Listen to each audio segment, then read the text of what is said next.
Bonjour, ici Chrysalie et aujourd'hui je vais partager avec vous 5 faits qu'on ne vous dit jamais sur l'Afrique dans mon nouveau concept Vérité cachée, donc Vérité cachée épisode 1.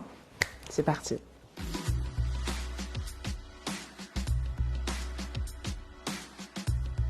Alors pour commencer, le nom même de l'Afrique. Saviez-vous que le nom originel de l'Afrique est en réalité Alkebulan, qui signifie mère de l'humanité ou encore jardin d'Éden. C'est ainsi que les Maures, les Nubiens ou encore les Numidiens et même le peuple de Carthage appelaient l'Afrique. Cependant, à la chute de l'empire de Carthage en moins 149 avant Jésus-Christ, les Romains décidèrent de renommer Alkebulan l'Afrique. Et l'une des théories les plus crédibles est que cela provenait du nom de Leo Africanus, un explorateur européen.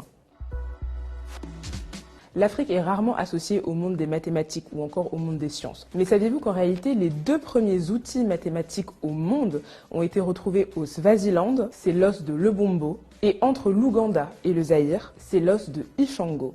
Ces 2 outils ont été créés il y a 35 000 ans. Ce sont les premiers outils d'arithmétique au monde.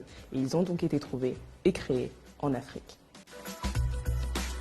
On sait tous que l'Afrique est le berceau de l'humanité, surtout depuis la découverte de Lucie en 1974 en Éthiopie. Mais saviez-vous qu'en réalité, c'est le berceau de la vie? L'Afrique est le seul continent sur la planète à réunir à lui tout seul 9 biomes, c'est-à-dire 9 écosystèmes, notamment les savanes, les mangroves, les forêts ou encore les prairies et les déserts. C'est également, bien évidemment, le continent le plus riche en matière de ressources naturelles. Pétrole, or, diamant, aluminium, gaz, graphite, sel, bois, charbon et encore tellement d'autres minerais. En parlant de minerais, parlons du cobalt. La plus grosse réserve de cobalt se trouve en République démocratique du Congo.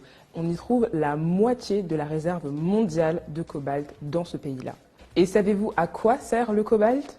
À ceci, le cobalt est l'un des ingrédients majeurs des batteries rechargeables de nos téléphones portables. Donc sans cobalt, pas de téléphone. Merci l'Afrique et merci le Congo. On nous parle souvent de l'Afrique à partir de la colonisation, après la colonisation.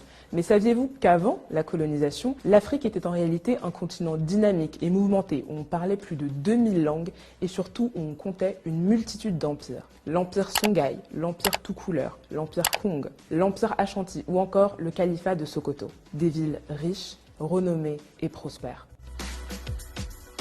Et justement, en parlant de prospérité, saviez-vous que l'une, si ce n'est pas la première université au monde, a été créée au Mali? C'est l'université de Sankoré, à Tombouctou. Elle a été bâtie au XIVe siècle. Et figurez-vous que c'était une véritable capitale culturelle. Des multitudes de citadelles d'études, des centres d'apprentissage, des académies. On y enseignait des multitudes de matières, les arts, les sciences, la religion ou encore, bien évidemment, les mathématiques. Cette université, Tombouctou, le Mali, l'Afrique a fortement contribué et participé au développement de l'humanité. Alors à tous ceux qui disent que l'homme africain n'est pas assez entré dans l'histoire. C'est que l'homme africain n'est pas assez entré dans l'histoire.